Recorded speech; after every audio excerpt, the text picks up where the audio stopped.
हाँ त का हाल बा भाई लोग सबके बजा दिले बाजा हमरे नाम है वीआईपी राजा। अरे हाँ भाई लोग भोजपुरी के ट्रेंडिंग स्टार अरे हाँ अपन ट्रेंडिंग स्टार खेसारी लाल यादव के एक और ही स्पेशल ठंडी सॉन्ग रिलीज होके जा रहल बा जौन गाना के टाइटल बा कठुआइल रजाई बा। अरे हाँ ये वाला गाना कब तक लाओ तो गाना चैनल पर तो कदर के रिलीज करल जाता पूरा फुल जानकारी मिली तो लोग ई वाला वीडियो में। तो तोले ई वाला वीडियो के शुरू से लेकर लास्ट तक देख लेंगे। तो भाई लोग तो लोग बता दी कि हाँ खेसारी लाल यादव के अरे हाँ जौन डांस फिल्म लगा ओका फर्स्ट सॉन्ग पोस्टर के मतलब फर्स्ट सॉन्ग के पोस्टर रिलीज हो गल बा जौन गाना के टाइटल बा तोर दिल हमरा में धड़केला। अरे हाँ तोर दिल हमरा में धड़केला गाना कब तक लाया होता तो भाई लोग देखल ई वाला गाना बा जौन 9 तारीख के 9 बजे अरे हाँ 9 तारीख के सुबह 9 बजे रिलीज होके आला बा। अरे हाँ भाई लोग ई वाला गाना बा जौन डांस फिल्म के फर्स्ट सॉन्ग बा। बाकी भाई लोग तो लोग बता दी कि हाँ ये वाला गाना गइले बना खेसारी लाल यादव।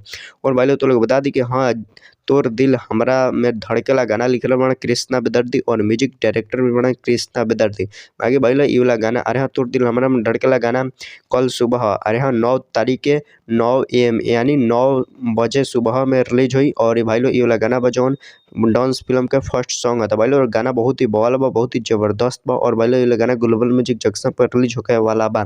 बाकी भाई लोग खेसारी लाल यादव का डांस फिल्म भी जबरदस्त बा और डांस फिल्म का टीजर आयल बा तो बहुत ही गर्दा मचैले बा। बाकी भाई लोग फिल्म मतलब मस्त बा झकास बा हेवी बा। तो भाई लोग गाना भाई हेवी हुई तो भाई लोग तो लोग गाना के जरूर देखिए लेकिन कल सुबह ग्लोबल म्यूजिक जंक्शन पे।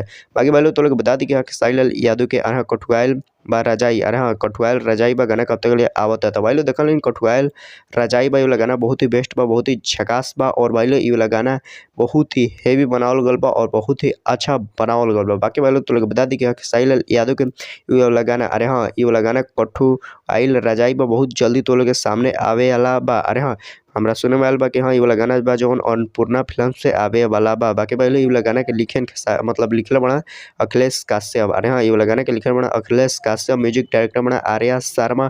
और भाई लोग ये वाला गाना मतलब ठंड स्पेशल होके वाला बा सिर्फ ठंडी खातिर होके वाला बा और बहुत ही जबरदस्त बहुत ही झकास बा। सुनने में होता कि हाँ ये वाला गाना जब मार्केट में आई तो पूरा तहलका मचा दी कठुआइल रजाई बा कितना मस्त एकर टाइटल बा। तो भाई लोग एकर टाइटल कन्फर्म नहीं है। और भाई लोग तो लोग बता दी कि हाँ रक्षा गुप्ता मतलब काम कैले बाड़ी और ये वाला गाना के टाइटल मतलब कंफर्म नहीं है लेकिन अन्नपूर्णा फिल्म से खेसारी लाल यादव के गाना आवे वाला बा। अरे हाँ 1 से 2 मतलब मंथ बाद खेसारी लाल यादव के अन्नपूर्णा फिल्म पे गाना आवे वाला बा। और गाना कॉमेडियन टाइप के होखेला बा और बहुत ही बेस्ट बहुत ही झकास बा। गाना लिखल बा अखिलेश काश्यप म्यूजिक डायरेक्टर बान ओकर आर्या शर्मा और शूटिंग पूरा कंप्लीट हो गल बा। और बहुत जल्दी तो लोग के अन्नपूर्णा फिल्म पे खेसारी लाल यादव के गाना देखे के मिली जौन अखिलेश काश्यप के चैनल बा। और बहुत ही जल्दी खेसारी लाल यादव के अन्नपूर्णा फिल्म पे गाना देखे के मिली बहुत ही बेस्ट बा बहुत ही झकास बा। बाकी तो लोग ये वाला वीडियो कैसा लगा अच्छा लगे तो लाइक कर लें चैनल के सब्सक्राइब कर लें वीडियो को शेयर कर लें चलो फिर मिलते हैं कोनो अगला वीडियो के साथ।